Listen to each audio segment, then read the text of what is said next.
এক নম্বর প্রশ্ন হলো আপনার জানতে চেয়েছেন যে রোজা থেকে কি ব্রাশ করা যাবে? ব্রাশ, আমরা যে ব্রাশ করি, এখন শোনেন, রোজা থেকে মেসওয়াক করা ভালো কাজ। মেসওয়াকের তো একটা আছে, স্বাদ আছে, আছে না নাই? ওই যে নিম গাছের ডাল দিয়ে মেসওয়াক করলে তিতা লাগে না? এটা যদি ভিতরে চলে যায় তাহলে রোজা ভেঙে যাবে। ওই স্বাদ যদি আপনি গ্রহণ করেন রোজা ভেঙে যাবে। মেসওয়াক করবেন কিন্তু স্বাদ নেওয়া যাবে না, গ্রহণ করা যাবে না। ব্রাশও তাই, ব্রাশও তাই। ব্রাশ হলো আপনার যেই টুথপেস্ট বলেন, ওটা ভিতরে নেওয়া যাবে না।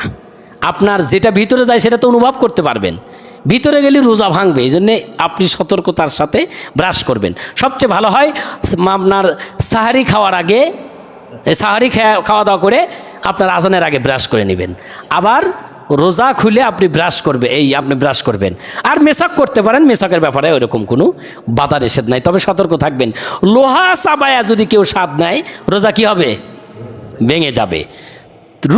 রূপা যদি মানে পদার্থ, যে কোনো পদার্থ চাবায়া যদি স্বাদ নেয় রোজা কি হবে? এখন তাহলে লোহা কি খাওয়ার জিনিস নাকি? তারপরও রোজা ভাঙবে। এইটা থেকে আপনারা বুঝবেন।